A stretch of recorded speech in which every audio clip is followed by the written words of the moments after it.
At the restaurant, Nico stood in the center of that circle of judgment.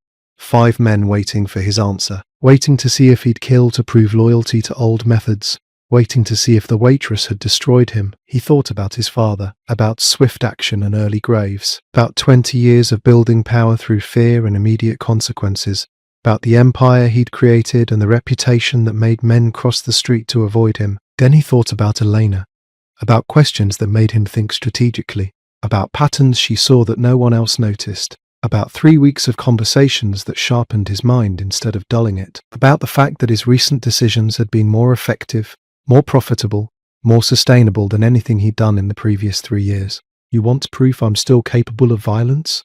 Nico looked at each man in turn. I could kill someone right now, walk out of here with blood on my hands and my reputation intact. But that would prove your point, not mine. Then what's your point? You think mercy is weakness? I thought so too. But I've made more strategic decisions in 3 months with Elena's counsel than in 3 years of ruling by fear. She didn't make me soft. She made me smarter. And if you can't see the difference, you don't deserve to sit at this table. Nico walked toward the door, didn't wait for permission, didn't wait for a vote, just walked out of a meeting that would determine his future in a world he'd helped build. Behind him, one of the 5 men spoke. If he chooses her over us, he's out. And we make an example of why that was the wrong choice. Nico heard it, kept walking, got in his car, drove back to the apartment where Elena waited, except she wasn't waiting. He found the note on the table, read it 3 times, each time hoping the words would change.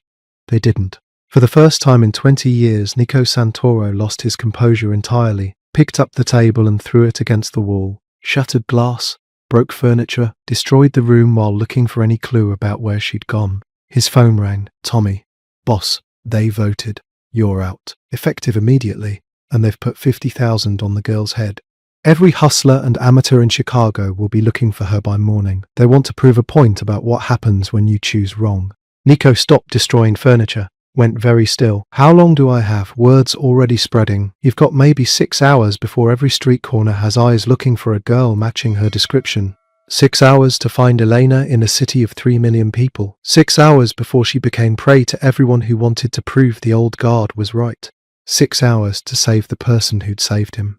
Nico grabbed his keys, started making calls, because if Chicago's underworld wanted to see what he was capable of, they were about to learn that strategic thinking was considerably more dangerous than rage ever was. Nico found her in St. Anthony's, a small church on the south side where nobody asked questions and the doors stayed unlocked 24 hours. Eleanor sat in the back pew with her head bowed, not praying, just breathing, trying to figure out how to survive in a city that suddenly had a price on her existence. She heard footsteps on old wood, knew who it was before looking up. Nobody else walked with that particular combination of confidence and controlled violence. You shouldn't be here, she said quietly. Neither should you. Nico sat down beside her, not too close, left space between them like he was afraid she'd run. You left. I had to. They were going to force you to choose between me and everything you've built. I made the choice easier. By making yourself a target, $50,000 is on your head. Every desperate person in Chicago will be looking for you by sunrise. Elena's breath caught. 50,000? The old guard wants to prove a point, that choosing mercy over tradition has consequences. That, I made the wrong call. Nico turned to look at her. They're right about one thing. There are consequences, but they're wrong about everything else. You lost your position because of me. Lost your reputation, your power, everything you worked 20 years to build. I didn't lose anything I want to keep. Elena shook her head. You'll resent me. Maybe not today. Maybe not next month, but eventually you'll wake up and realize you gave up an empire for a waitress who told you to eat your vegetables. You think that's what happened? You think I traded power for you? Nico moved closer, close enough that Elena could see the exhaustion around his eyes. I didn't lose power, Elena. I lost the chains and move. What are you talking about? My father built his empire on fear. I inherited it. Spent 20 years maintaining it. Every decision filtered through one question: what would make people more afraid of me? And it worked. I had power, had respect, had control over territory and operations and people's lives. He paused. I also had a phone that wouldn't stop ringing at 3 a.m. with problems that needed immediate violence. Had enemies multiplying faster than I could eliminate them. Had men around me who were loyal out of fear, which means they were loyal until someone scarier came along. That's how your world works. That's how it worked. Past tense. Nico took her hand. She didn't pull away. 3 weeks of talking to you changed something. You asked why people betray, why they steal, why they make the choices they make. Those questions forced me to think past the immediate solution, forced me to see patterns instead of problems. And when I started leading strategically instead of reactively, everything improved. Fewer casualties, more profit, stronger loyalty. I became more effective by being less brutal. The old guard doesn't see it that way. The old guard is dying. Literally. 3 of those 5 men have health problems. 2 have successors waiting for them to retire or die. Their way is ending, whether they admit it or not. Nico squeezed her hand. I didn't lose power. I lost the obligation to rule through fear. That's not the same thing. Elena wanted to believe him, wanted to think that her intervention 3 weeks ago had created something better instead of something broken. But hope felt dangerous when $50,000 was hunting you. They put a price on my head. They put a price on their own obsolescence. They're about to learn that. Before Elena could ask what he meant, the church doors opened. Bruno walked in, moving fast. His face carried something Elena had never seen before. Relief mixed with urgency. Boss, you need to come back. Now. I'm not leaving her. Bring her. She needs to see this too. 20 minutes later, Nico's car pulled up outside Valenti's private dining club. The same steel door Elena had walked through every shift for 6 months.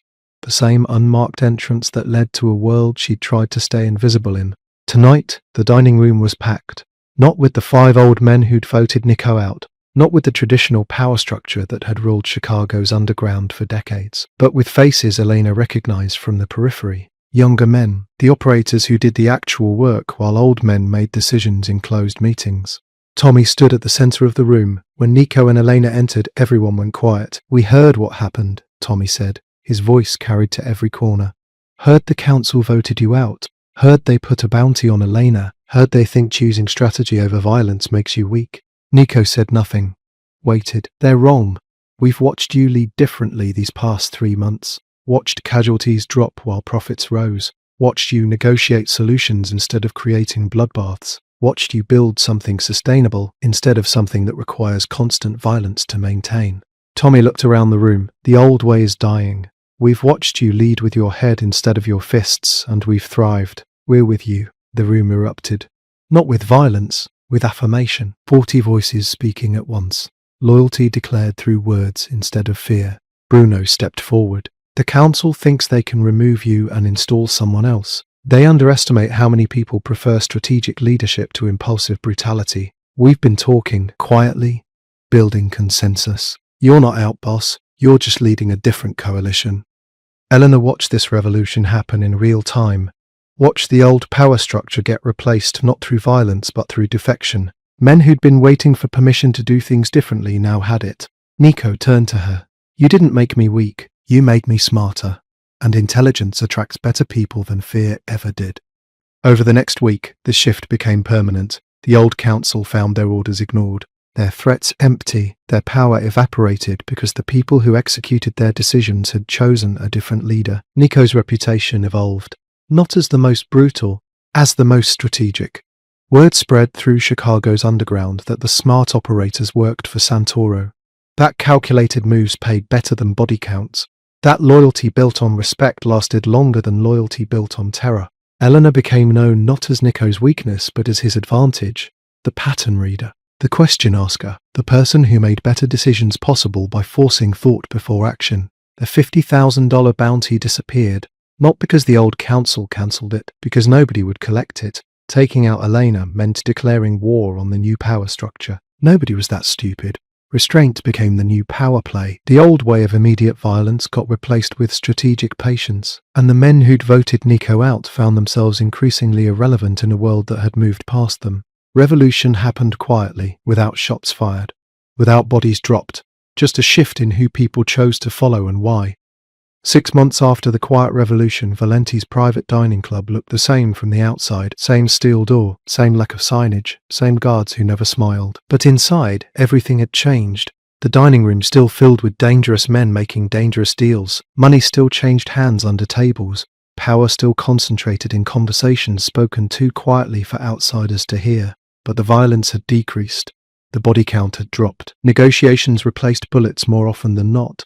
Nico Santoro still controlled the South Side, still commanded respect and fear and loyalty. But the foundation had shifted. Fear, built on respect, lasted longer than fear built on brutality. People stayed loyal because the work was smarter, because calculated moves paid better, because leading with strategy instead of rage meant everyone survived to profit another day. Eleanor no longer wore the black apron of a waitress. She sat at the table beside Nico during meetings, not as decoration, not as weakness, as the person who saw patterns nobody else noticed, who asked questions that prevented mistakes, who'd become indispensable not through force but through insight. Tonight felt familiar in dangerous ways. A shipment had gone missing. $30,000 worth of product vanished somewhere between the port and the warehouse. The man responsible sat across from Nico with sweat beading on his forehead. His name was Kevin, 26 years old. 3 years with the organization. No history of theft or betrayal. But the shipment was gone. Someone had to answer for it. The old Nico would have already made the call, would have decided Kevin's fate while hungry and angry and certain. The new Nico had learned to pause, to breathe, to think before acting. He felt the familiar tightness in his jaw, the urge to solve problems with immediate consequences, the voice of his father whispering that hesitation kills kings. Then he felt Elena's hand on his arm. Gentle, grounding. She stood, walked to the kitchen, returned with a plate, set it in front of Nico without saying a word. Just looked at him with those eyes that had stopped 3 murders 6 months ago with 5 words. Nico looked down at the plate. Steak, medium rare, roasted vegetables, the meal he'd eaten twice a week for years, the meal he'd learned to finish before making decisions that couldn't be unmade. He picked up his fork, cut a piece of meat, chewed slowly. Let the act of eating create space between rage and action, between instinct and strategy. Kevin watched this happen with visible confusion, probably thought he was witnessing his last meal, didn't understand that the act of Nico eating meant Kevin might survive the night. After 3 bites, Nico set down his fork, looked at Kevin. Tell me what happened. Everything. Start from when you picked up the shipment. Kevin's story came out in a rush. He'd picked up the shipment on schedule, loaded it into the truck, started driving to the warehouse, got pulled over by police 3 blocks from the port. They'd searched the truck, found nothing because Kevin had hidden the product in a compartment, but the search took 20 minutes. When Kevin got back in the truck, he realized he was being followed. Different car. Not police. He'd panicked, taken side streets, lost the tail. But in the chaos he'd missed a turn and ended up in the wrong neighborhood, had to circle back. By the time he reached the warehouse, someone had broken into the truck while he'd stopped at a traffic light. The story matched the police report Tommy had pulled, matched the traffic camera footage. Kevin hadn't stolen the shipment. He'd been targeted because someone knew his route, knew his schedule, knew exactly when to strike. The old Nico would have killed Kevin for losing the product, would have made him an example, would have ruled through fear and immediate punishment. The new Nico asked different questions. Who knew your route? Just Tommy and the dispatcher. Who knew the police would pull you over? Kevin went pale. Nobody should have known that. Exactly. Someone set this up. Used you as bait, wanted me to kill you so I wouldn't ask these questions. Nico looked at Tommy. Find out who called in that traffic stop. Find out who knew Kevin's route. We have a bigger problem than missing product. Elena spoke for the first time. And Kevin? Kevin did his job under difficult circumstances. He's fine. Nico turned back to Kevin. You're suspended for a week. Paid. Take time off. When you come back, you're on different routes, with different schedules. Whoever targeted you thinks you're dead.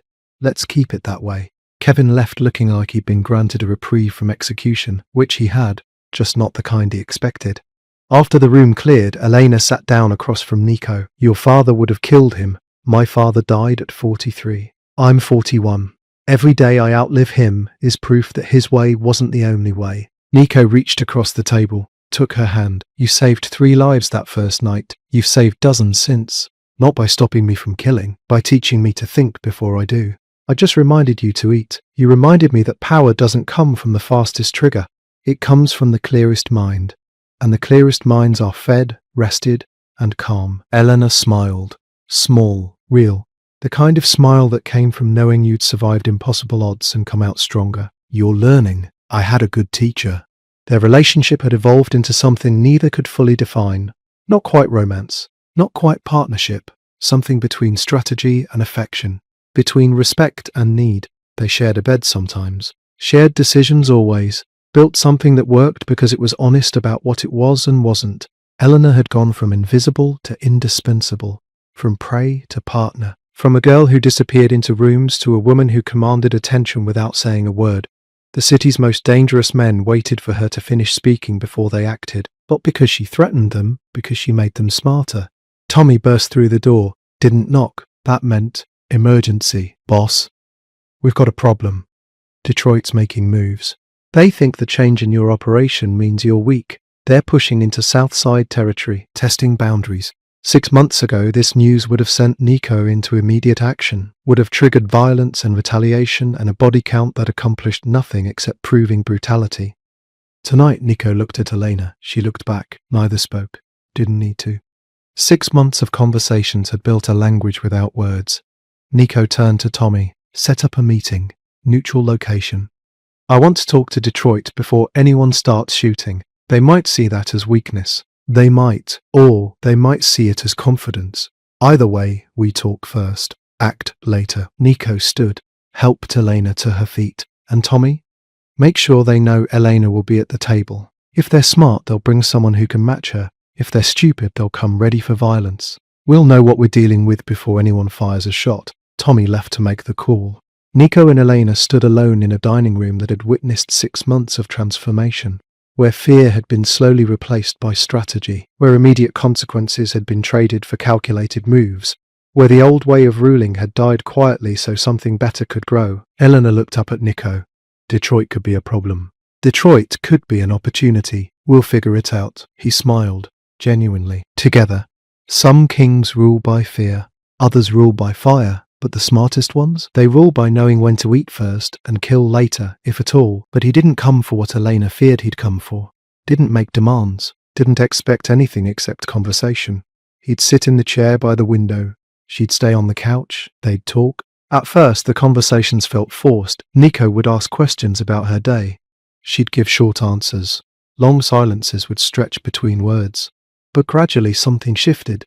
Nico started talking about decisions he needed to make, not details, never names or specifics, just frameworks, a business partner who might be skimming, a deal that felt wrong, a territorial dispute that could escalate. Elena would listen, then she'd ask questions. Why would he skim if he's making good money legitimately? What makes the deal feel wrong, the terms or the person offering them? If you escalate, who benefits? If you don't, who gets emboldened? Simple questions that forced Nico to think past his first instinct. Past the immediate reaction, past what his father would have done. By the 3rd week, these conversations had become routine. Nico would arrive, they'd talk, he'd leave around midnight. Elena would lie awake wondering how her life had become this strange negotiation between survival and something she couldn't name. Tommy noticed the change first, brought it up during a morning meeting about territorial boundaries on the south side. You're different lately, Tommy said, sharper, more patient. 3 weeks ago, you would have responded to the Hernandez situation with force. Yesterday you negotiated, got a better deal without firing a shot.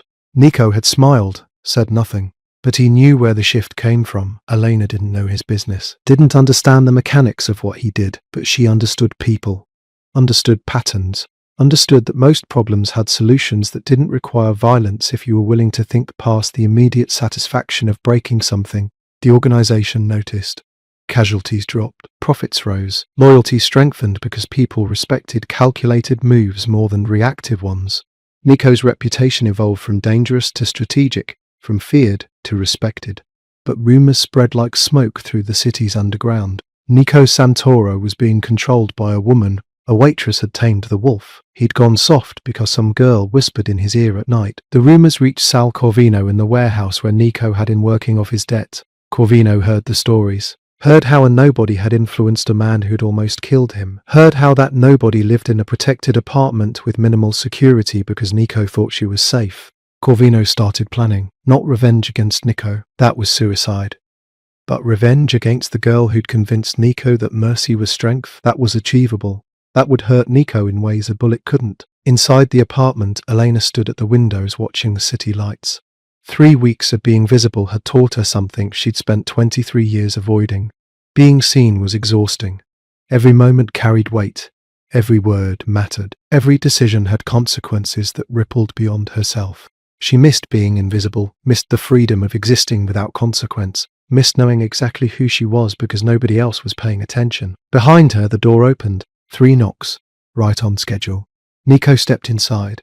He looked tired tonight. Lines around his eyes that hadn't been there 3 weeks ago. Tension in his shoulders that told Elena something had gone wrong. Bad day? She asked. Long day. There's a difference. He moved to his usual chair. Stopped halfway. Do you ever regret it? Speaking to me that night? Elena turned from the window. Every single day, the honesty made him flinch.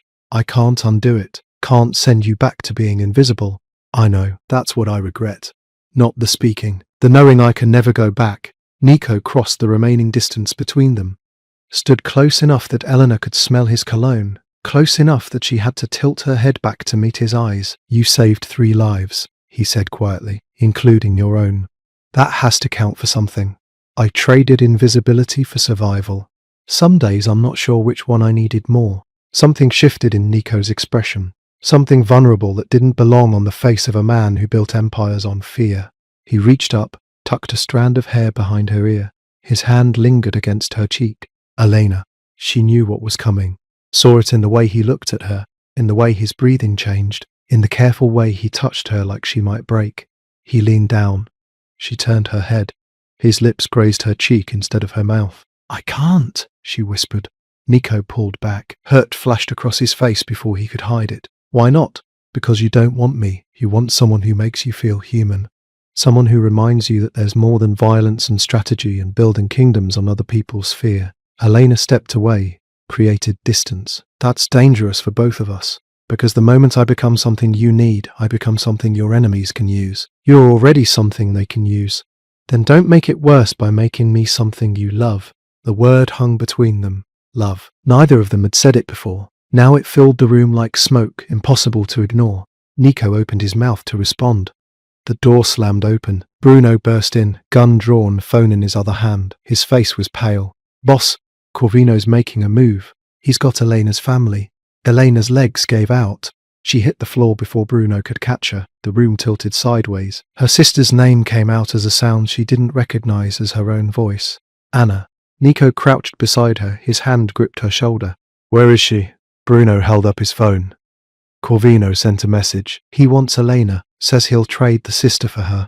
Gave us an address. 2 hours to comply, or the girl disappears. We burn him down, tonight. Nico stood, already pulling out his phone. Call Tommy, get everyone.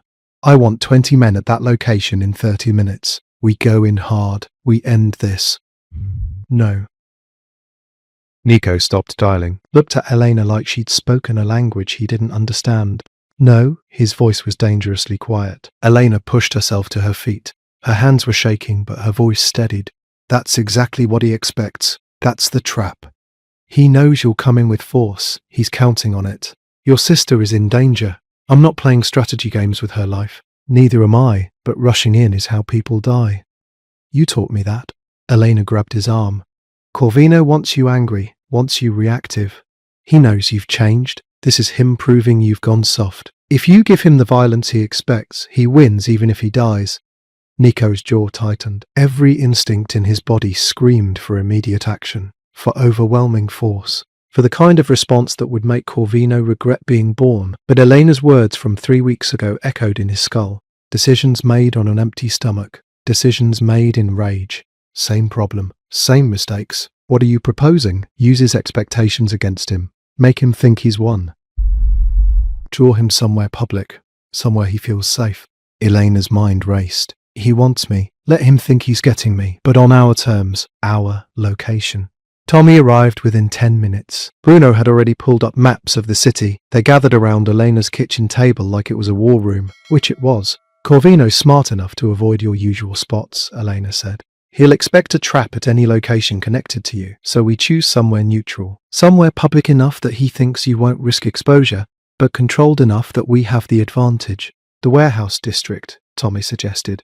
Near the port. Lots of buildings. Easy to surround. Too obvious. He'll have counter-surveillance. Eleanor looked at the map, saw patterns the way she'd learned to see them.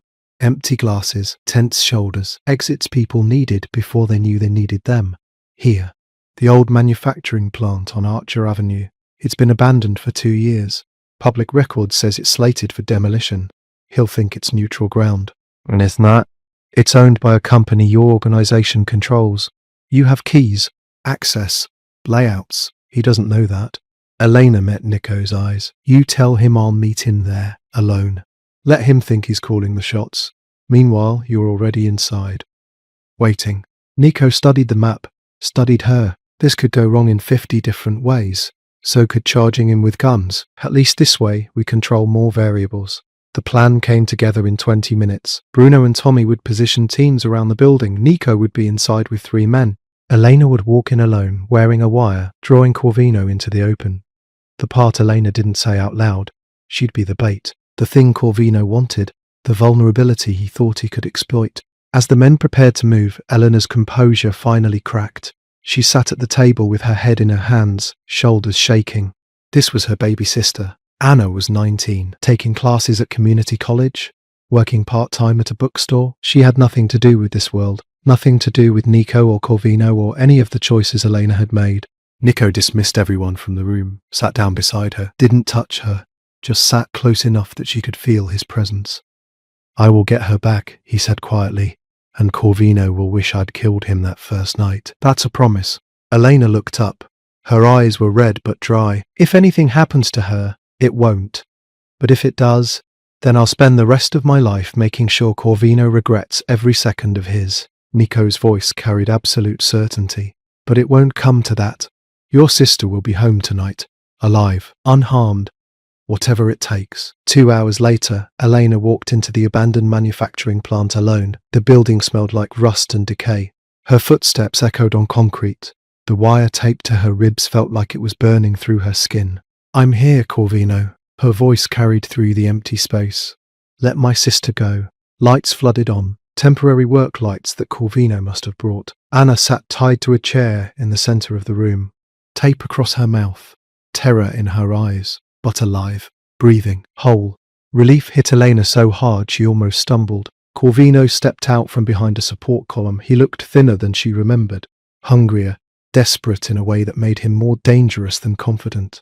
You actually came, alone. Thought Santoro would have sent his whole army. He doesn't know I'm here, Elena lied. Right. And I'm supposed to believe that? Corvino pulled out a gun, not pointed at Elena, pointed at Anna. Where is he? Probably tearing apart the city looking for me. I left while he was planning your execution. Corvino laughed. Sharp, bitter. I almost believe you. The great Nico Santoro brought down by a waitress. They'll write songs about this. Let her go. Take me. That was the deal. The deal was showing Santoro that his weakness has consequences. Corvino's finger moved toward the trigger. The doors burst open. Not with armed men. With police. 20 officers in tactical gear. Lights. Sirens. Chaos that came from every entrance simultaneously. Behind them, Nico walked in with his hands visible. Empty. No weapons. Just a man who'd made one phone call to people he'd spent years building relationships with. Favors called in. Promises made. The legal system weaponized better than any bullet. Corvino's gun dropped. Federal agents read him his rights. Something about trafficking. Racketeering. Evidence that Nico had been collecting for weeks while Corvino thought he was free. Anna was safe, crying. Elena held her sister while police took statements. As they led Corvino away in handcuffs, he turned back, locked eyes with Nico, shouted loud enough that everyone heard. You think you've won? Everyone knows your weakness now, Santoro. She made you soft, and soft men die. Remember that when they come for her, when they all come for her. You chose mercy. They'll choose bullets. The threat hung in the air long after Corvino disappeared into a police van. Nico stood in that abandoned factory, watching Elena hold her sister, and realized something that terrified him more than any enemy ever had. He'd chosen law over violence, strategy over satisfaction, the system over the street. Elena had changed him, and in his world, change was the most dangerous thing you could admit. The meeting was called 48 hours after Corvino's arrest made the evening news. Federal charges, police involvement, a mafia figure taken down without a single shot fired. The kind of publicity that made everyone nervous. Nico received the summons at dawn, a formal request that felt more like a subpoena. The 5 families who controlled Chicago's underground wanted an audience, wanted explanations, wanted to know why one of their own had chosen courtrooms over corpses. The meeting took place in a restaurant that had been closed for renovations for 6 months. No renovations were happening. Just empty tables and chairs arranged in a circle like a tribunal. 5 men who'd built their power on blood and fear, sitting in judgment of someone they considered compromised. Nico walked in alone. No Tommy, no Bruno. Just him and the weight of accusations he couldn't fully deny. Across town, in the apartment on the 14th floor, Bruno stood outside Elena's door with his phone pressed to his ear. He listened, made a decision that would probably get him killed. Opened the door without knocking. "You need to hear this." Elena looked up from the book she wasn't reading. "Hear what?" Bruno held out an earbud. "The meeting. Boss doesn't know I'm streaming it, but you should know what they're saying about you." "About him." Eleanor took the earbud. Put it in. Heard voices she didn't recognize discussing her like she was a virus that needed to be cut out. "Nico Santoro has become a liability," one voice said. Deep. Rough. The kind of voice that came from decades of cigars and hard decisions. He let Corvino live. Changed a kill order because a waitress told him to eat his dinner. Then he calls in the police to handle his problems? That's not how this world works. Another voice. Younger, sharper. He's compromised. The girls made him weak. Everyone sees it. If we let this stand, every man in our organizations will think they can question orders, think they can choose mercy, think they can involve law enforcement in our business. A third voice entered. Calmer, more measured. Nico's been effective for 20 years. His recent decisions have been profitable. Casualties are down. Heat from law enforcement is minimal. Maybe his methods are evolving. Evolving or deteriorating. The first voice again. There's a difference, and we need to know which one we're looking at. Elena heard Nico speak for the first time. His voice was controlled, measured, but she could hear the tension underneath. "I made a strategic decision. Corvino, alive and terrified, sends a stronger message than Corvino dead. The federal charges mean he'll spend 20 years in prison watching his empire crumble. That's a longer punishment than a bullet. But you made that decision because of a woman. I made that decision because it was smarter than the alternative. Prove it." The first voice again. Hard, unforgiving. Kill someone. Right now. Show us you still have the stomach for this work. Or step down and let someone with actual strength take your place. The silence that followed felt like a held breath. Elena pulled out the earbud. Her hands were shaking. She knew what came next. Knew what they were demanding. Knew that Nico's choice would determine everything. He could kill someone to prove his ruthlessness, could distance himself from her publicly, could go back to being the man who ruled through fear instead of strategy, could save his reputation and his power, or he could stand by the transformation she'd caused, could defend his choices, could lose everything he'd built because he'd learned to think before shooting. Either way, she was the problem, the weakness, the vulnerability that his enemies would exploit forever. Elena stood up, walked to the desk, found paper and pen, wrote 5 sentences that hurt more than the car that had nearly killed her in that alley. "You taught me that being seen is worth the risk. Now let me go so you can survive. I'm not worth losing everything. Thank you for 3 weeks of protection. I'll take my chances invisible again." She left the note on the table, grabbed her coat, walked past Bruno, who was still listening to the meeting, and didn't see her slip out. The building had a service elevator. Elena had memorized its location during week 1, had planned exit routes the way she'd spent her whole life planning how to disappear. She took the elevator down, walked out through the loading dock, into a city that was suddenly bigger and more dangerous than it had been 3 weeks ago. Instead, he'd crushed his phone. The rage felt cleaner than thinking, felt righteous, felt like the only possible response to betrayal this deep. His father had taught him that anger was fuel. Use it, let it drive decisions. The man who acts fastest survives longest. His father had also died bleeding out on a warehouse floor because he'd walked into an ambush fueled by rage instead of planning. Nico was 13 when he watched his father die. Old enough to understand what happened, too young to do anything about it. His father had discovered a betrayal, made a decision in fury, walked into a trap because anger made him sloppy, made him predictable, made him dead. The man who raised Nico had taught him to act swiftly. The man's death had taught him to think clearly. 2 lessons that contradicted each other. 2 philosophies Nico had spent 20 years trying to balance. Swift enough to maintain fear, strategic enough to avoid traps. Tonight he'd leaned toward swift. The order was given. Tommy was already moving. The machine was in motion. Corvino would die because betrayal demanded blood. That's how this world worked. That's how it always worked. But Elena's words kept playing in his mind, on a loop he couldn't silence. Decisions made on an empty stomach always cost more blood than they need to. Nico looked down at his plate. He'd been staring at this steak for 20 minutes before that phone call. Hadn't eaten anything all day. A working lunch that never happened because of back-to-back meetings. Coffee for breakfast. Nothing since. He'd ordered the hit while hungry, while angry, while compromised by both. His father's voice echoed from 2 decades ago. Hesitation kills kings. The moment you know there's a problem, you eliminate it.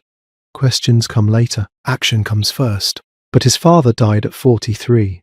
Died because he acted without thinking. Died because rage felt more satisfying than patience. Nico was 41 now, 2 years away from his father's expiration date. 2 years to prove he'd learned something from watching that man bleed out. Elena stood 3 feet from his table now, eyes down, hands clasped in front of her. Every line of her body language screamed discomfort, that she'd come back when he called. That took something, courage or stupidity. Possibly both. She looked terrified. She should be. Most people who interrupted Nico's decisions didn't live long enough to regret it. But she'd said something that landed like a knife between his ribs. Something true. Something he'd been trying to ignore for 20 years, while building an empire on the foundation his father's death had taught him to question. What if swift action was sometimes the wrong action? What if rage made you predictable? What if killing Sal Corvino tonight sent a message, but keeping him alive sent a stronger one? Nico cut another piece of steak, put it in his mouth. The meat had gone lukewarm, but he could taste it now. Pepper, garlic, salt, flavors he hadn't registered before. His mind felt clearer. Not calm. He'd never be calm about betrayal, but clearer. Sharp edges instead of blunt force. Sal Corvino deserved to die. That wasn't in question. But did he need to die tonight? Did his brother need to die at all? What if there was a way to make this betrayal cost Corvino more than his life? What if fear could be weaponized better than a bullet? Questions his father never asked. Questions that might have kept his father alive. Nico looked up at Elena, really looked at her. She was small, maybe 5'4" inches. Dark hair pulled back in a ponytail. Plain features that wouldn't stand out in a crowd. The kind of face you'd forget 5 minutes after meeting. Except he'd never forget her face now. Never forget the moment this unremarkable waitress walked across an empty room and stopped 3 murders with 5 words. Why did you say that? Elena kept her eyes on the table between them, not on his face. Never on his face. That felt too intimate, too dangerous, like looking directly at the sun. Because I've watched you for 6 months, she said quietly. You never eat before making decisions. People always pay for it.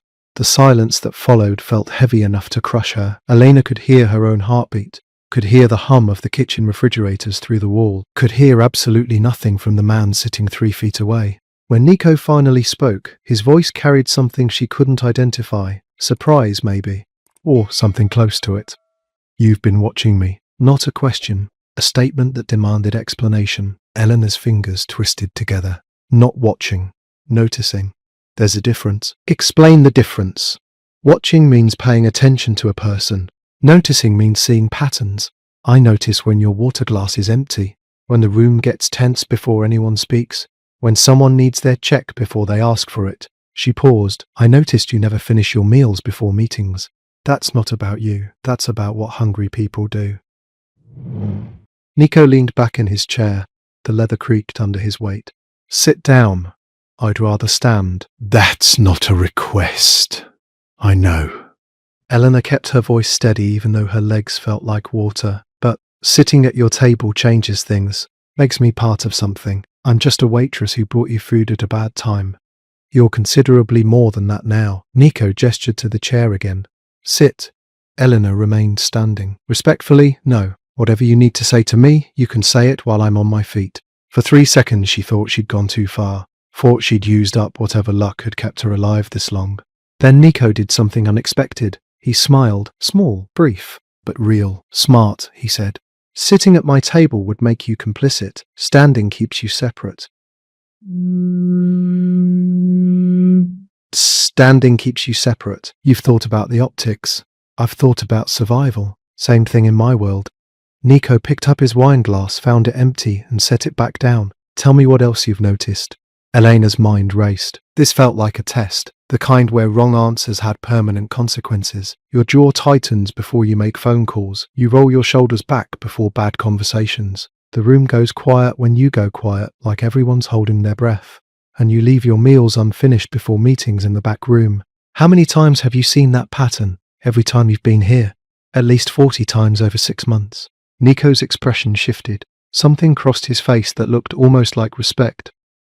40 times. My own people don't track my habits that closely. They're not paid to refill your water glass. I am. Watching plates and glasses means watching people.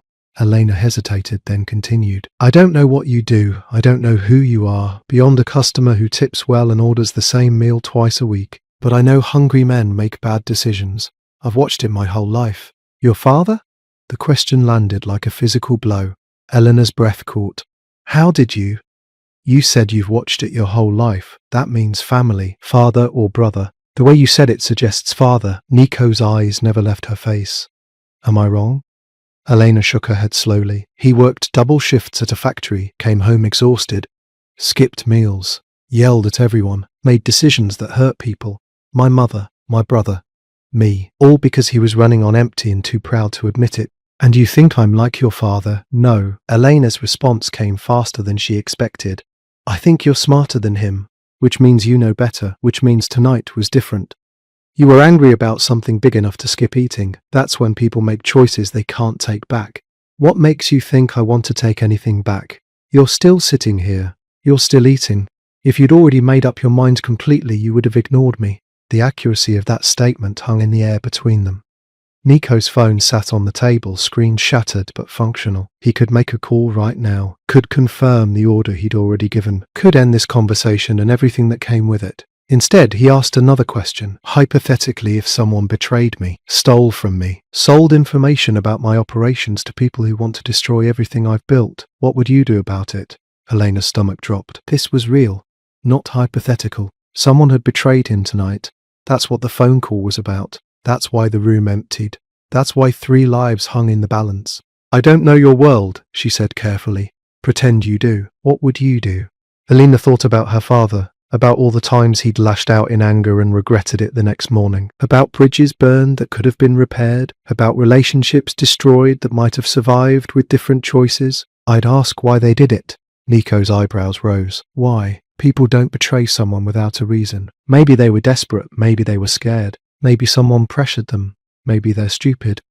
Elena met his eyes for the first time since sitting down, but killing them right away means you never find out. And if you don't know why they did it, you can't stop the next person from doing the same thing. You think I should let betrayal go unpunished? I think there's more than one way to punish someone. Dead men can't be afraid. Living men can. Living men can tell stories about what happens when you cross you. Dead men are just dead. Nico stared at her for a long moment. Then he picked up his phone, pressed buttons on the cracked screen, held it to his ear. Someone answered on the first ring. Tommy, Nico said. Change of plans. Bring Corvino here. Alive. Both of them. A pause. Eleanor could hear muffled protest from the other end. I don't care if you're already there. Bring them here. I want to ask questions before I make final decisions. Another pause. Because I'm telling you to, that's reason enough. He ended the call, set the phone down, looked at Elena with an expression she couldn't read. 3 lives, he said quietly. Sal Corvino, his brother, and yours. That's what your 5 words brought tonight.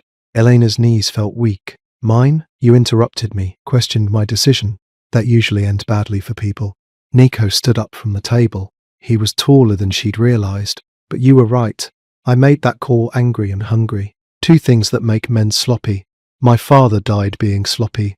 I prefer not to follow his example. Elena took a step backward. I should go. Yes, you should. She turned toward the kitchen door, made it 5 steps before his voice stopped her. I never asked your name. She looked back. Elena. Elena Ruiz. Elena Ruiz. He repeated it like he was memorizing it. Thank you for the reminder about eating first. I'll remember that. Elena nodded, turned again, walked toward the kitchen with her heart hammering against her ribs. She'd survived. Somehow.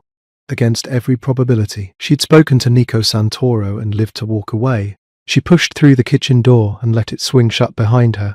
In the dining room, Bruno emerged from the shadows near the bar. The head of security moved like a man built from concrete and bad intentions. He approached Nico's table with the confidence of someone who'd earned his position through violence and loyalty. Boss, Bruno said, voice low, you countermanded a kill order in front of a waitress. Word spreads fast in this business. They'll say you're going soft. Nico looked at the kitchen door where Elena had disappeared. Then he looked at Bruno with eyes that held absolutely no softness whatsoever. Let them say it. Anyone who thinks mercy is weakness can test that theory personally. We'll see how that works out for them. Elena arrived at Valenti's the next morning to find Gianna smoking outside the steel door. The older woman never smoked before shifts, said it dulled her sense of smell, made it harder to read rooms. But she stood there now with a cigarette burning down to her fingers, staring at Elena like she was looking at a ghost. You changed a kill order, Gianna said. No greeting, no preamble. Do you understand what that means? Elena's stomach tightened. I brought him food. That's all. You spoke. He listened. That's never happened before. Gianna took a long drag, exhaled smoke into the cold morning air. Word travels fast in this world. By midnight, everyone knew Nico Santoro countermanded an execution because a waitress told him to eat first. I didn't tell him to do anything. You think that matters? Gianna dropped a cigarette, crushed it under her heel. You changed the power structure, made him question a decision he'd already made. Half the people in his organization think you made him look weak. The other half think he's evolving. Either way, you're the reason they're talking. Eleanor felt cold despite her coat. I was trying to help. I know, that's what makes you dangerous. Gianna opened the door to the club. Silent girls survive, Elena. You stopped being silent last night. Now you're something else entirely. I hope you're ready for what that means. Inside, the club felt different. Eyes followed Elena as she walked to the staff room. Conversation stopped when she passed. The kitchen staff who usually joked with her went quiet. Even the dishwasher, who never looked up from his work, tracked her movement across the room. She'd become visible, exactly what she'd spent 6 months avoiding. Across town, in an office above a legitimate shipping company that served as a front for considerably less legitimate operations, Tommy Ricci sat across from Nico with a file folder open between them. They're calling you soft, Tommy said. No inflection. Just facts delivered by a man who'd been Nico's right hand for 12 years. Corvino's alive. His brother's alive. People are asking questions. Nico didn't look up from the papers he was signing. Let them ask. It's more than questions. Corvino's talking. Says you've lost your edge. Says a waitress runs your decisions now. Says any man who listens to a girl serving drinks isn't a man who should be making moves in this city. Sal Corvino is alive because I chose strategy over satisfaction. His fear is worth more than his corpse. Anyone with half a brain can see that. Not everyone has half a brain, boss. Some people only understand force. They see mercy as weakness. They see you changing a kill order as hesitation. Tommy closed the folder. And hesitation kills kings. I know. My father taught me that right before hesitation got him killed. Nico finally looked up. My father acted on rage, made predictable moves, died in an ambush because everyone knew exactly how he'd respond to betrayal. I'm not repeating his mistakes. So what are you doing? Something smarter. Corvino's alive, but he's terrified. He knows I could have killed him. He knows I can still kill him any time I want. That fear makes him controllable. Dead men can't be controlled, can't be used, can't spread the right kind of fear. Tommy considered this. And the waitress? What about her? She's the reason you're having this conversation. She's the reason Corvino's breathing. People see that as vulnerability. Nico's expression went cold. Then people are welcome to test that theory. I'll demonstrate exactly how vulnerable I am. 4 blocks from the club, Elena left through the back exit at the end of her shift. The alley behind Valenti's smelled like garbage and old cooking grease. She'd walked this path every day for 6 months, knew every pothole, every shadow, every sound. Tonight felt wrong. She heard the engine before she saw the car, heard it rev, heard tires squeal against asphalt. Elena turned and saw headlights bearing down on her. No time to think, only time to move. She threw herself sideways, hit the brick wall hard enough to knock the air from her lungs. The car missed her by inches. She felt the heat of the engine, smelled burning rubber. The vehicle didn't stop, didn't slow down, just kept going, tail lights disappearing around the corner. Elena slid down the wall, legs shaking too hard to hold her weight. Her shoulder throbbed where she'd hit brick. Her palms were scraped raw from catching herself, but she was alive. A door opened behind her. Bruno stepped into the alley, gun already drawn, eyes scanning for threats that had already disappeared. You hurt? Elena shook her head. Couldn't trust her voice yet. Common move. Can you stand? She tried. Her legs gave out halfway up. Bruno caught her with one arm, steadied her like she weighed nothing. Come on, he said. Boss needs to see you. I'm fine. I just need... That car wasn't an accident. Someone just tried to kill you. You're coming inside whether you like it or not. Bruno half carried her back through the service entrance, past the kitchen where staff suddenly found reasons to look away, down a hallway Elena had never walked before. He knocked on a door at the end of the hall, didn't wait for an answer before opening it. Nico's private office looked nothing like the club. No dark wood, no leather, just a desk, filing cabinets and windows overlooking the Chicago skyline. Nico stood at those windows with his phone pressed to his ear. He turned when Bruno entered. His eyes went to Elena, to her torn coat, scraped hands, the way she was leaning on Bruno for support. He ended his call without saying goodbye. What happened? Someone tried to run her down in the alley.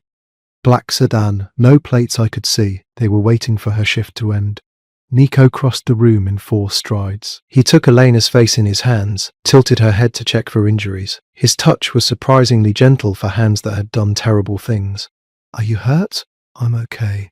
Just shaken. Who did this? I don't know. I didn't see the driver. Nico released her, turned to Bruno. Find that car. Find who was driving it. I want names by morning. Already on it, boss. Bruno left.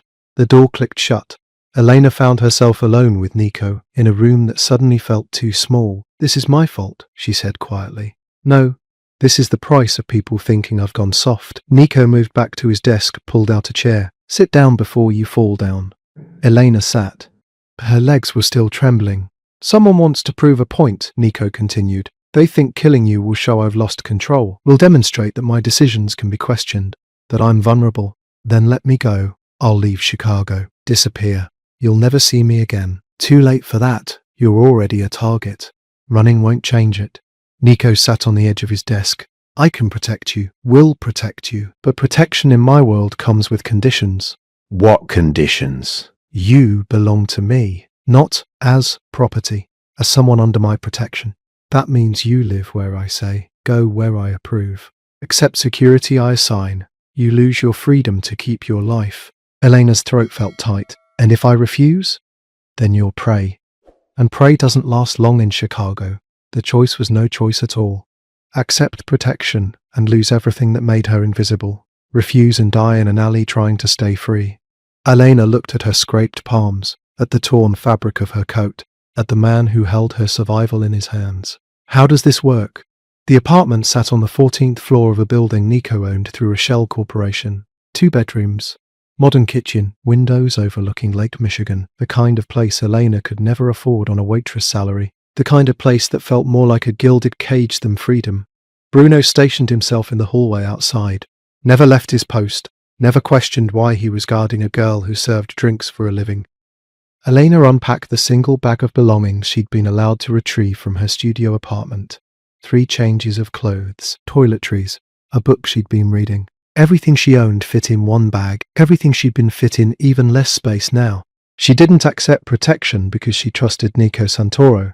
She accepted because the alternative was dying in an alley, and she'd worked too hard to survive her childhood to give up breathing now. The first week felt like house arrest. Bruno drove her everywhere, watched every entrance, checked every room before she entered. She couldn't go to her classes at community college, couldn't visit her mother, couldn't exist outside the parameters Nico's world allowed. The second week, Nico started visiting. He'd arrive around 10 o'clock at night. Never earlier, never later. Would knock 3 times, wait for her to answer, then step inside like he owned the place, which he did. Technically, the shy waitress knew she'd signed her death warrant the moment she opened her mouth.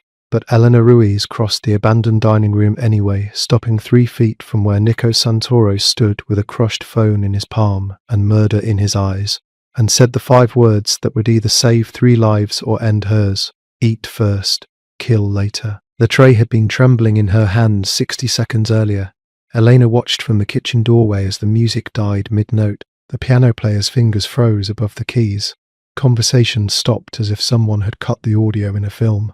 Then came the chairs, one scraped back, then another, then 10 more in a cascade of wood against marble that sounded like dominoes falling in reverse. Nobody ran. Running drew attention. These people knew better. They simply stood, placed their napkins beside half-finished plates, and walked toward the exit with the practiced calm of people who'd rehearsed this evacuation 100 times in their minds. Glasses of wine sat abandoned mid-sip. A woman's lipstick print still marked the rim of a champagne flute. A man's cigar smouldered in a crystal ashtray, smoke curling upward into nothing. 90 seconds. That's how long it took for Valenti's private dining club to empty completely. Elena had worked here for 6 months. 6 months of serving people whose faces she deliberately forgot the moment they left her section. 6 months of perfecting the art of being so unremarkable that even regulars couldn't pick her out of a lineup. That's what made her good at this job. That's what kept her alive. The club had no sign outside, no windows, just a steel door in a Chicago alley that most people walked past without noticing. Inside, the dining room looked like it belonged in a different era. Dark wood panels, leather booths, chandeliers that probably cost more than Elena made in a year. The kind of place where cash changed hands under tables and conversations happened in whispers. Eleanor had learned the rules fast. Never make eye contact with the man in the back room. Never ask questions. Never remember anything you see or hear. The silent girls survive, Gianna had told her on her first shift. The curious ones disappear. Tonight felt wrong from the moment Nico Santoro answered his phone. Elena had been refilling water glasses in the far corner when she saw his entire body go rigid. His jaw tightened. The tendons in his neck became visible. He crushed the phone in his fist like it was made of paper, and for 3 seconds the only sound in the room was the cracking of glass and plastic. Then everyone started moving. Now Elena stood alone in a room that had held 40 people moments ago. The air still smelled like expensive cologne and cigars. Somewhere, a fork clattered to the floor. The sound echoed. Nico Santoro stood at the head table with his back to her. He'd taken off his suit jacket. His white shirt sleeves were rolled up to his elbows, exposing forearms that looked like they'd been carved from stone. His shoulders rose and fell with measured breaths. The crushed phone dangled from his right hand. Screen shattered, pieces falling to the floor in a quiet rain of glass and circuit board. The silence terrified her more than shouting would have. Elena knew what came next. She'd seen this pattern before, the controlled breathing. The way Nico's left hand kept opening and closing into a fist. Men disappeared after nights like this. Sometimes they came back with broken fingers and new loyalties. Sometimes they never came back at all. Her eyes dropped to the table in front of him. The plate sat untouched. A perfectly cooked steak, medium rare, exactly how he always ordered it, roasted vegetables arranged with care, a glass of red wine that nobody had drunk. The meal had been sitting there for 20 minutes growing cold while Nico took calls and made decisions. Elena had noticed this pattern months ago. Nico never ate before making the kind of decisions that changed people's lives. He'd sit, he'd stare at the food, then he'd stand up, leave the table, and someone would end up in the Chicago River. She should leave. Walk through that kitchen door, clock out, go home to her studio apartment and pretend she'd seen nothing. That's what the other waitresses would do. That's what any reasonable person would do. But Elena had spent her entire life watching people make terrible decisions on empty stomachs. Her father had screamed at her mother every night after working double shifts without eating. Her brother had picked fights at school during exam season when he'd skipped lunch to study. Hunger made people cruel, made them reckless. Made them choose violence when patience would have worked better. She set the tray down on a nearby table. The sound seemed impossibly loud. Nico didn't turn around. Elena's legs felt like they'd been filled with concrete. Each step across that marble floor took an act of will. Her hands shook. Her heart hammered so hard she could feel it in her throat. Every survival instinct she possessed screamed at her to stop, to turn around, to save herself. But she kept walking. 3 feet away from him she stopped. Close enough to smell gunpowder residue and expensive cologne. Close enough to see the veins standing out on his forearms. Close enough to die if he decided she'd crossed a line. Eat first, kill later. The words came out quieter than she'd intended, barely more than a whisper. But in that silent room they might as well have been shouted. Nico Santoro turned his head, not his body, just his head. Slowly, deliberately, the way a wolf turns to look at something that's made a fatal mistake, his eyes locked on hers. Elena had never truly seen his eyes before. She'd looked at the floor, at the walls, at his shoulder or his chin, never directly at his eyes. Now she couldn't look away. They were dark, almost black in the dim light, cold in a way that had nothing to do with temperature and everything to do with the things those eyes had witnessed. She could see the calculation happening behind them, the assessment, friend or threat, useful or disposable, live or die. For 5 seconds nobody breathed, then Nico Santoro picked up his fork. He cut a piece of steak, put it in his mouth, chewed slowly, swallowed, took a sip of wine, set the glass down with deliberate precision. Elena's knees almost gave out. She'd just done something impossibly stupid. She'd spoken to him, interrupted him, given him advice like she had any right to exist in his world. She'd stepped out of the shadows and into the light, and there was no going back to being invisible. Not now, not ever. Nico picked up his phone with his free hand, or what was left of it. He pressed buttons with his thumb, somehow making the broken screen respond. He typed something, sent it, set the phone down. Then he looked at Elena again, really looked at her this time, like he was seeing her for the first time despite the fact that she'd been serving him dinner twice a week for half a year. "What's your name?" His voice sounded nothing like she'd expected. No rage, no violence, just curiosity wrapped in something that might have been respect. "Elena," she whispered. "Elena Ruiz." Nico nodded once. "Cut! Another piece of steak. You just changed 3 death sentences to conversations, Elena Ruiz. I hope you understand what that means." She didn't, but she would. Elena took 3 steps backward before her training kicked in. Don't turn your back on danger. Keep your eyes low but your awareness high. Move slowly. Make yourself small. Her hands found the empty tray on the table where she'd set it down. Muscle memory. 6 months of carrying trays had made the weight feel natural in her palms, like armor she could hide behind. She lifted it to chest height, the universal signal of a waitress at work. Nothing to see here, just doing my job. Completely unremarkable. The kitchen door stood 20 feet away, 20 feet between her and safety, between visibility and the shadows where she belonged. Elena had learned to disappear long before she walked through the steel door of Valenti's private dining club for the first time.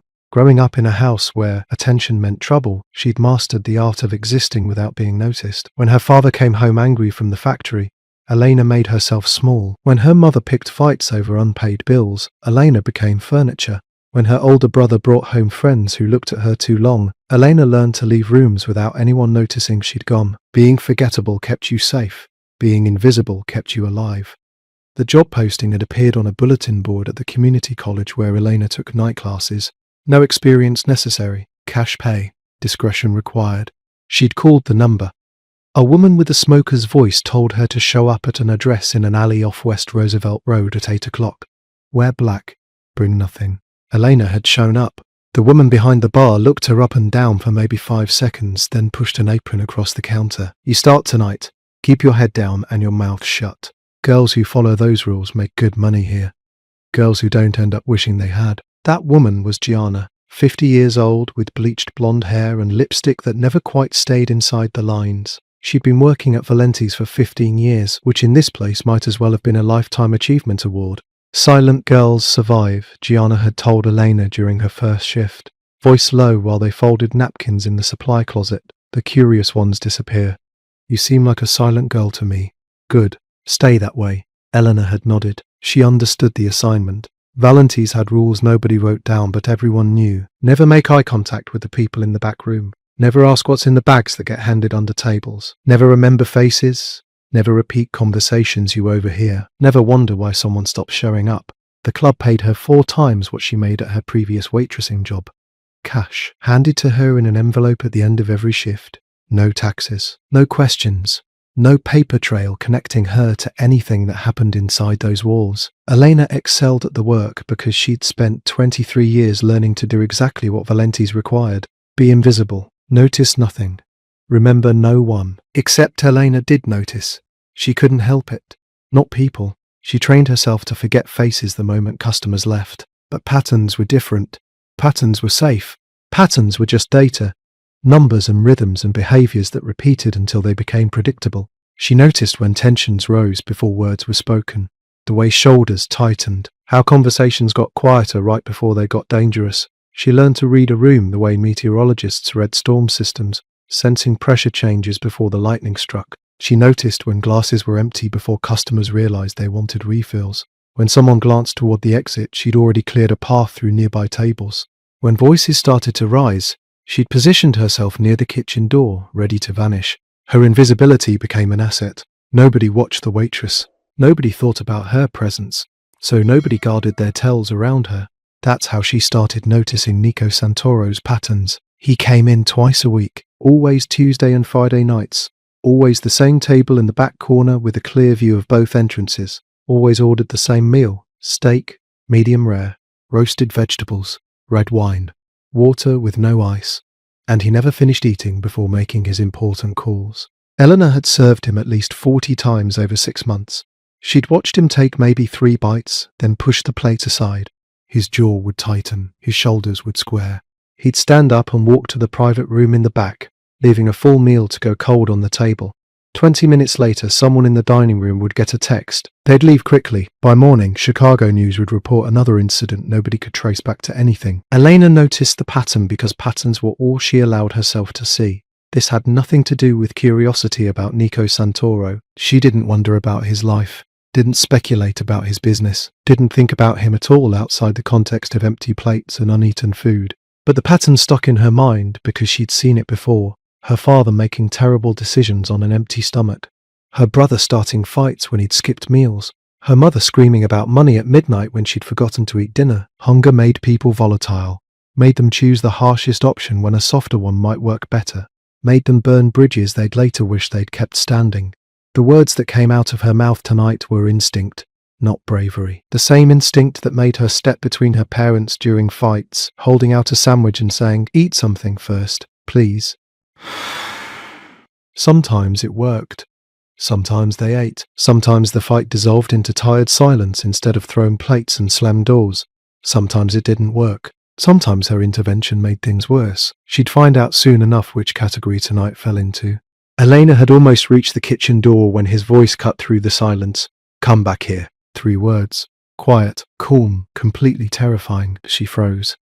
The tray in her hand suddenly weighed 1,000 pounds. Every instinct screamed at her to keep walking, pretend she didn't hear, disappear into the kitchen and out the back exit and never come back. But people who ran from Nico Santoro didn't get very far.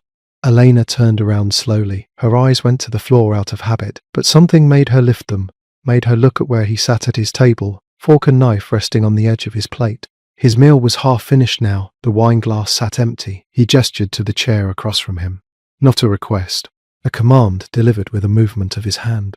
Elena's legs moved before her brain caught up. She walked back across that marble floor, each step feeling like she was walking toward a cliff edge. The tray trembled in her hands. As she got closer, she noticed something.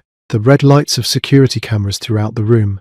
She'd never paid attention to them before, never thought about who might be watching on the other end. Now every single camera had rotated. Every lens pointed directly at her. 40 pairs of electronic eyes tracking her movement across an empty room toward a man who could erase her existence with a phone call. Elena set the tray down on a nearby table and remained standing. Sitting felt too familiar, too dangerous. Nico Santoro looked up at her. His expression gave nothing away. "Tell me something, Elena Ruiz. How long have you been watching me?" Nico Santoro had killed his first man at 17. Learned a lesson his father taught every morning over breakfast. Hesitation gets you buried. Swift action keeps you breathing. The moment you suspect betrayal, you eliminate it. No trials, no second chances, no mercy. 20 years later, that philosophy had built an empire. Tonight, it might have been wrong. He watched Elena Ruiz walk back across his dining room, her steps careful and measured. The waitress who'd somehow become visible after 6 months of being a ghost. The girl who'd whispered words that were still echoing in his skull like a song he couldn't shake. Eat first. Kill later. 5 words that arrived 60 seconds too late. The hit was already ordered. Tommy Ricci had the address. Bruno and 3 others were already en route to the warehouse on South Halstead, where Sal Corvino thought he was safe. By midnight, Corvino and his brother would be corpses floating in the Chicago River, weighted down with chains and regret. That's how this worked. That's how it had always worked. Sal Corvino had been skimming shipments for 8 months. 8 months of stealing from Nico's operations. Small amounts at first, a few thousand here, a few thousand there. Amounts that might have gone unnoticed if Sal hadn't gotten greedy, but thieves always get greedy. That's what makes them thieves. Tommy had brought Nico the evidence 3 hours ago, shipping manifests that didn't match delivery receipts, cash that disappeared between point A and point B, security footage that showed Sal redirecting trucks to locations that weren't on any official route. 8 months of betrayal, roughly $200,000 stolen. Money Nico could afford to lose, which somehow made the betrayal worse. Sal hadn't stolen out of desperation. He'd stolen because he thought Nico wouldn't notice, thought he could get away with it, thought loyalty was optional when nobody was watching. The money was insulting. The disrespect was unforgivable. But that's not what made Nico crush his phone in his fist. The real damage came in the second part of Tommy's report. Sal Corvino had sold information to a federal task force. Names, locations, shipment schedules. 3 of Nico's operations had been compromised. 5 men were arrested last week in raids that happened simultaneously across Chicago. 5 men who were now sitting in cells, waiting to see if they'd stay loyal or start talking. Federal involvement changed everything. Local cops could be managed, judges could be influenced. But when the federal government put resources behind an investigation, people who thought they were untouchable started making deals, started naming names, started burying everyone around them to save themselves. Sal Corvino had opened a door that would take years to close, maybe longer. Nico's reputation had been built on 2 principles that every person in his world understood. Loyalty would be rewarded beyond measure. Betrayal would be answered with absolute consequences. Swift, brutal, public enough that everyone got the message. He'd made the call to Tommy while standing at this table staring at a meal he couldn't taste. His voice had been calm when he gave the order. Corvino and his brother, tonight. Make it clear what happens when someone steals from me and sells my people to federal agents. Tommy hadn't questioned it. Nobody questioned Nico's decisions. That's what 20 years of consistent action earned you. Trust, fear, respect. The 3 pillars that kept an empire standing. Nico had hung up the phone, felt the rage building in his chest like pressure behind a dam. He'd wanted to throw something, break something, drive to that warehouse himself and put a bullet in Sal Corvino's skull personally.